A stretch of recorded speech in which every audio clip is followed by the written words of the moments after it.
Hello जय हिंद साथियों, स्वागत है आप सभी का सत्या एक्सीलेंट यूट्यूब चैनल पे। अभी अभी मैंने कॉलेज से आया, जो कि कॉलेज से पेपर मुझे मिल गया।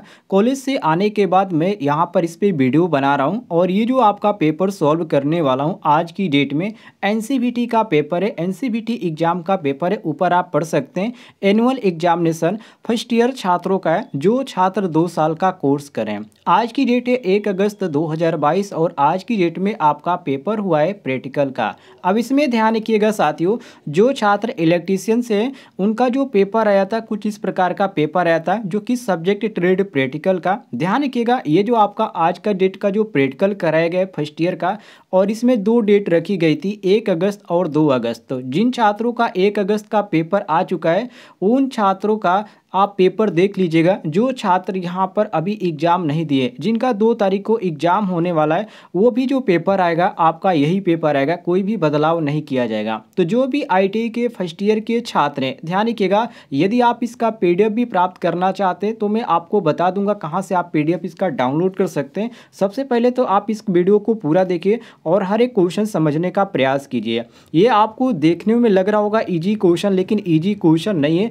8 घंटे बाद यहाँ पर जो आईटीआई के छात्र अभी समय मांग रहे थे कि सर थोड़ा सा समय और रहता तो अच्छे से हो जाता, क्योंकि कॉलेज पे यही देखने को मिला। अब यहाँ पर चलिए इसका पेपर हम सॉल्व कर देते हैं। सबसे पहले आप ध्यान रखिएगा, ये आपका सारे क्वेश्चन करना अनिवार्य था और 8 घंटे का समय दिया गया था। और टोटल जो आपका यहाँ पर मार्क था 200 का, यहाँ पर देख सकते हैं, ये आपका एक क्वेश्चन आपका 100 का था। उसके बाद यहाँ पर 75 नंबर के रखे गए थे, जिसमें यहाँ पर क्वेश्चन पहला कहा गया था कि perform open circuit test and short circuit test to determine the efficiency of single phase transformer. ये क्वेश्चन आपको सॉल्व करना था, जो कि यहाँ पर ओपन सर्किट टेस्ट करना था, जो कि यहाँ पर इसकी दक्षता जो कि सिंगल फेज इंडक्शन मोटर में आपको यहाँ पर बतानी थी। दूसरा क्वेश्चन यहाँ पर था test insulation resistance of underground cable यूजी मल्टीमीटर, मतलब मल्टीमीटर की सहायता से जो भूमिगत केबल है उसका यहाँ पर रेजिस्टेंस आपको यहाँ पर ज्ञात करने के लिए कहा गया था, या इसका रेजिस्टेंस सत्यापन करने के लिए आपको कहा गया था। तो यहाँ पर कैसे आपको करना है इसकी भी आपको जानकारी देने वाला हूँ। बस आप सभी लोग वीडियो को जरूर पूरा देखिएगा, तभी आपको पूरी जानकारी मिल पाएगी। तो देखिए, इसमें आपका तीसरा क्वेश्चन कहा गया था कि आइडेंटिफाई जो कि various part scanning and dressing of underground cable. ये भी आपका मोस्ट इंपॉर्टेंट क्वेश्चन था, और जो यहाँ पर सबसे ज़्यादा जो यहाँ पर समय लगा इसी में लगा, क्योंकि यहाँ पर क्वेश्चन में कहा जा रहा है साथियों कि अंडरग्राउंड केबल के विभिन्न हिस्सों को स्क्रीनिंग और ड्रेसिंग की पहचान करें। तो इसमें ज़्यादातर समय लगा और इसमें फिगर भी आपको बनाना था। तो चलिए पहले क्वेश्चन को सॉल्व करते हैं। क्वेश्चन नंबर 1 को, क्वेश्चन नंबर 1 जो है आपका इस प्रकार का लिखना था, जैसे कि आप यहाँ पर देख सकते हैं। इसमें आपको सबसे पहले उद्देश्य हेडिंग दागना था, उसके बाद इसमें लिखना था सिंगल फेज ट्रांसफार्मर पर ओपन सर्किट टेस्ट करना। इसके बाद आपको क्या करना था, इसका जो है यहाँ पर चित्र बनाना था। आप यहाँ पर देख सकते हैं इसका जो फिगर बना था कुछ इस प्रकार का फिगर आपको बनाना था। लेकिन यहाँ पर फिगर तो है काफ़ी आपका ईजी था, सभी लोग बना लिए, कोई भी दिक्कत नहीं हुआ। बस यहाँ पर मेन चीज़ आपको यहाँ पर सर्किट जो है इसको ओपन सर्किट को यहाँ पर दर्शाना था, ठीक है। तो जो छात्र यहाँ पर दर्शाए होंगे उनको अच्छा अंक मिलेगा। इसके बाद इसके बारे में आपको थोड़ी सी जानकारी लिखनी थी, जो कि ट्रांसफार्मर को एलटी तथा एचटी वाइंडिंग ज्ञात करने के लिए, और दूसरे नंबर पर सिंगल फेज ट्रांसफार्मर के आयरन लॉस ज्ञात करने के लिए। अब इसमें आपने किस किस उपकरण का उपयोग किया, कौन कौन से औजार आपने काम में लिए, ये सारी चीज़ आपको लिखना था। तो फर्स्ट नंबर में आपका इंसुलेटिंग कटिंग प्लायर हो जाएगा। इसके बाद पेचकस आपका 15 सेंटीमीटर, और तीसरे नंबर पर आपका धारिया चाकू, जिसको इलेक्ट्रीशियन चाकू भी आप लिख सकते हैं, कोई दिक्कत नहीं। फोर्थ नंबर पे आपका मूविंग आयरन वोल्ट मीटर या मूविंग आयरन एमीटर या सिंगल फेज ट्रांसफार्मर, ये सभी चीज़ आपको लिखना था औजार में। इसके बाद यहाँ पर आवश्यक सामग्री, आवश्यक सामग्री में साथियों आपको क्या लिखना था, किस किस सामग्री का आपने प्रयोग किया। तो इसमें आपका कनेक्टिंग आपका तार होगा, जो कि सामग्री के अंतर्गत आ जाएगा। इसके बाद वोल्ट मीटर की सहायता से यहाँ पर आपको विधि में लिखना था कि विधि आपने कैसे इसको सत्यापन किया। तो जैसे आप स्टेप बाय स्टेप किए होंगे वैसे ही आपको लिखना था। तो देखिए बुक में जो यहाँ पर दिया गया शुरुआती से दिया गया, तो आप इस तरह से लिखे होंगे तो आपको अच्छा अंक मिलेगा। सबसे पहले आपको लिखना था वोल्ट मीटर की सहायता से ट्रांसफार्मर में एलटी तथा एचटी वाइंडिंग ज्ञात करें। दूसरे नंबर पे एलटी वोल्टेज की तरफ उपकरणों को लगाओ तथा एचटी की तरफ ओपन सर्किट रखो, जैसे कि चित्र में दर्शाया गया है या दिखाया गया है। तीसरे नंबर पे आपको लिखना था स्विच को ऑन करें तथा सभी मोटरों की रीडिंग नोट करें। फोर्थ नंबर में आपको लिखना था वोल्ट मीटर की रीडिंग आयरन लॉस दर्शाएगी। और इसके बाद यहाँ पर नोट में आपको लिखना था, यदि आप लिखे होंगे तो भी ठीक है, नहीं लिखेंगे तो कोई दिक्कत नहीं, क्योंकि इसमें कोई भी ज़रूरत इसकी नहीं थी। परीक्षण में आप इसको लिखना चाहते हैं तो लिख लें, क्योंकि यहाँ पर आपने जो रीडिंग ली उसको यहाँ पर दिखाना था। तो ये खास ट्रांसफार्मर पर की गई रीडिंग दी गई है, जो कि आप यहाँ पर रीडिंग ले सकते हैं इसका। तो इसका परिणाम हमको ये निकल के आया कि ओपन सर्किट टेस्ट वाला मीटर आयरन लॉस होगा, जो कि 8 वाट ये आपका होगा, जो कि इसमें मान नहीं दिया गया था, लेकिन आप दर्शाकर यदि निकाले होंगे तो अच्छी बात है, आपको अच्छा अंक मिलेगा। सावधानियां में आपको लिखना था कि कनेक्शन करने से पहले ट्रांसफार्मर का इंसुलेशन रेजिस्टेंस टेस्ट कर लेना चाहिए। दूसरे नंबर पे कनेक्शन साफ तथा कसे हुए होने चाहिए। तीसरे नंबर पे उपकरण सही टाइप व रीडिंग सीमा के अंतर्गत होना चाहिए। और फोर्थ नंबर में ट्रांसफार्मर एलटी और एचटी वाली तरफ से कनेक्शन सावधानीपूर्वक टेस्ट को करना चाहिए। ये तो आपका हो गया सावधानियां में, ठीक है। अब इसके बाद यहाँ पर आपको परिणाम लिखना था, रिजल्ट आपको लिखना था, जो कि यहाँ पर पहले ही ऊपर दे दिया गया, जो कि ये गलत दिया गया। सबसे ऊपर आपको ये सावधानियां ऊपर देना था और परिणाम जो है नीचे देना था, तो आपने लिखा होगा तो अच्छी बात है। ये आपका जो हो गया क्वेश्चन नंबर 1 जो है आपका, ये आपका हल हो गया। इसमें आप यहाँ पर दूसरे क्वेश्चन को देखिए। दूसरा क्वेश्चन भी आपका इम्पोर्टेंट था और ये आपका इस बार ही क्वेश्चन पूछा गया। इससे पहले आपका ये जो क्वेश्चन है ये नहीं पूछा गया था, जैसे कि आप यहाँ पर स्क्रीन पे देख सकते हैं। स्क्रीन में यहाँ पर कह रहा है कि the test insulation resistance of underground cable using multimeter. कहने का मतलब है कि मल्टीमीटर का उपयोग करके भूमिगत केबल के इंसुलेशन प्रतिरोध का परीक्षण करें। अब ये कैसे आप प्रयोग लिख पाएंगे, चलिए इसके बारे में आपको जानकारी देते हैं। ये आपका है क्वेश्चन नंबर 2, जो कि 75 नंबर का है। ज़्यादातर यहाँ पर जो था आपका, ये आपका इंपॉर्टेंट था और ये आपका कितने नंबर का था, तो 100 नंबर का था। अब इसको हल करते हैं। देखिए साथियों, इसको जब आप हल करेंगे तो कुछ इस प्रकार का आपका हल होगा। सबसे पहले आपको उद्देश्य हेडिंग देना था, जो कि इंग्लिश में ऑब्जेक्ट इसको बोला जाता है।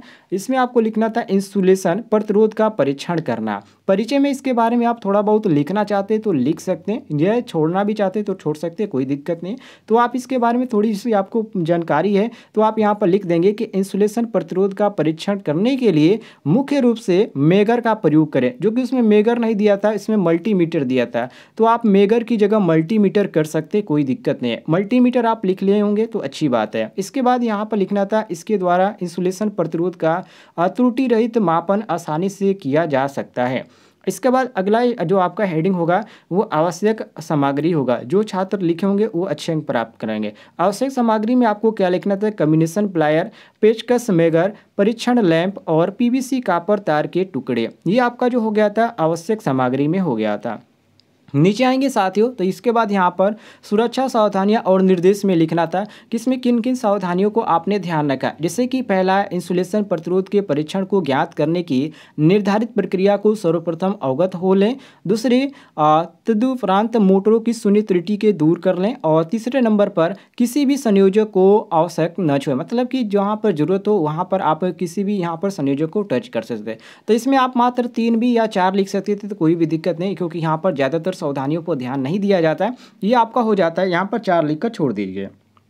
इसके बाद आपको क्या करना था, इसकी कार्यविधि आपको लिखना था कि कैसे आपने कार्य किया और इसमें फिगर भी आपको बनाना था। तो इसकी जो कार्यविधि है इसमें आपका इंसुलेशन प्रतिरोध मापने के लिए ये जो होता है ये मुख्यतः 2 प्रकार के होते हैं। एक आपका इंसुलेशन प्रतिरोध का परीक्षण और एक और होता है। तो इंसुलेशन प्रतिरोध का जो परीक्षण है ये आपका इस प्रकार बनेगा, जो कि शॉर्ट सर्किट टेस्ट के लिए तो यहाँ पर मेगर का उपयोग किया गया, तो आपको इसमें मल्टीमीटर का उपयोग करना था। क्योंकि यहाँ पर क्वेश्चन में आप देखेंगे तो इसमें मल्टीमीटर कह रहा है। कौन सा यहाँ पर कह रहा है साथियों, देखिए यहाँ पर आपको मल्टीमीटर कहा रहा है कि मल्टीमीटर की सहायता से, तो मेगर की जगह आपको मल्टीमीटर इसमें बनाना था। ठीक है, यहाँ पर मैं दिखा देता हूँ दोबारा, ये देखिए इसमें आपको बनाना था। ये प्रतिरोध मापने की सबसे आसान विधि है और इसका परीक्षण आपको करना था। तो इसके बारे में आपको लिखना था, यदि आपने लिखा होगा तो अच्छी बात है।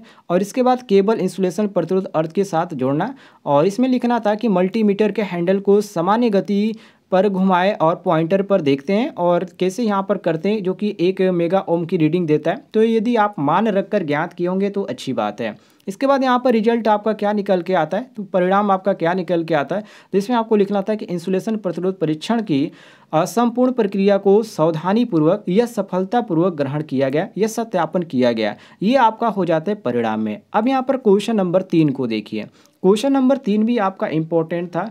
क्वेश्चन नंबर 3 जो है आपका ये पहली बार ये आपका जो परीक्षा में पूछा गया था, इससे पहले ये जो है परीक्षा में नहीं पूछा गया था। तो जो छात्र यहाँ पर गए होंगे एग्जाम देने वो कंफ्यूज जरूर हो गए होंगे। इसमें कहा जा रहा है कि आइडेंटिफाई क्योंकि various parts skinning and dressing of underground cable. कहने का मतलब है कि अंडरग्राउंड केबल के विभिन्न हिस्सों का स्क्रीनिंग और ड्रेसिंग की पहचान करें या सत्यापन करें, ये आपको इसका करना था। अब ये कैसे होगा, चलिए इसकी जानकारी भी आपको देता हूँ।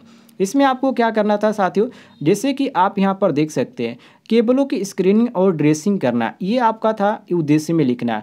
केबलों की स्क्रीनिंग और ड्रेसिंग करना उद्देश्य हेडिंग दागकर आपको नीचे लिखना था। इसके बारे में आपको थोड़ी भी जानकारी होगी तो आप परिचय हेडिंग दागकर लिखे होंगे। इसमें किसी कार्य करने में प्रयोग होने वाले तारों का आवरण हटाकर उन्हें उपयोग में लाया जाता है और वास्तव में इस कार्य को विशिष्ट नाम स्क्रीनिंग दिया जाता है और इनमें तारों को प्लायर के काट कर छीला जाता है। ये जो आपका था परिचय में था। इसके बाद आवश्यक सामग्री में आपको लिखना था किस किन सामग्री का आपने उपयोग किया, तो इसमें आपका इलेक्ट्रीशियन चाकू, कम्युनिकेशन प्लायर, इंसुलेटेड तार के टुकड़े और रेग माल का इसमें इस्तेमाल करना था। इसके बाद यहाँ पर आपका सुरक्षा सावधानियों में आपको लिखना था कि इस कार्य को इतनी सावधानी से करें कि बाहर दिखने वाले नंगे तार का भाग पूरी तरह से सुरक्षित रहे, मतलब उस पर कोई भी तरह का यहाँ पर चिन्ह या निशान न हो।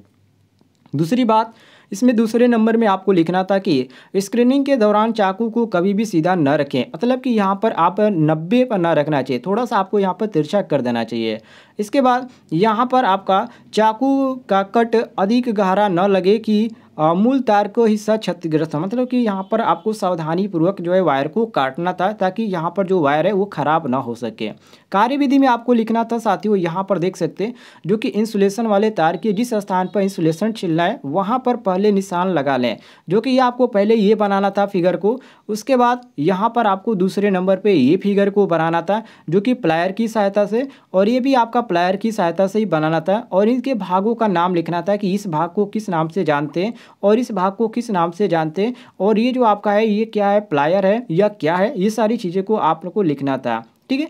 और इंसुलेशन जैसे कि आपका जो है आपका वायर है, तो जब आप इसके ऊपर से इंसुलेशन हटा देंगे तो ये क्या बचेगा, अंदर आपका कंडक्टर दिखेगा, तो उस कंडक्टर को भी यहाँ पर दर्शाना था जैसे कि यहाँ पर आपका इंडिकेट किया गया है। इसके बाद यहाँ पर आपको क्या करना था साथियों, इसके बाद यहाँ पर आपको इसके बारे में थोड़ी सी जानकारी लिखनी थी कि इंसुलेशन पर कट लगाकर उसमें पेंसिल की भांति छीलते हैं, कैसे कैसे करते, क्या क्या प्रक्रिया है, ये लिखकर, और उसके बाद आपको रिजल्ट में लिखना था कि केबलों की स्क्रीनिंग तथा ड्रेसिंग का कार्य सफलतापूर्वक संपन्न किया गया। बस आपको इतना लिखना था और आप कितने अंक प्राप्त कर लें। तो यहाँ पर आप देख सकते हैं साथियों, ये आपका 8 घंटे का समय था और 250 अंक आप प्राप्त कर सके। लेकिन ये आसान नहीं था क्योंकि मैं अपने कॉलेज पे भी देखा बहुत सारे छात्र यहाँ पर वो समय मांग रहे थे कि और भी समय रहता तो अच्छा होता है। और यदि आप इसका PDF प्राप्त करना चाहते हैं तो लिंक आपको इस वीडियो के डिस्क्रिप्शन में दे दिया गया टेलीग्राम ग्रुप का, वहाँ से ज्वाइन होकर आसानी से आप इसका PDF भी डाउनलोड कर सकते हैं।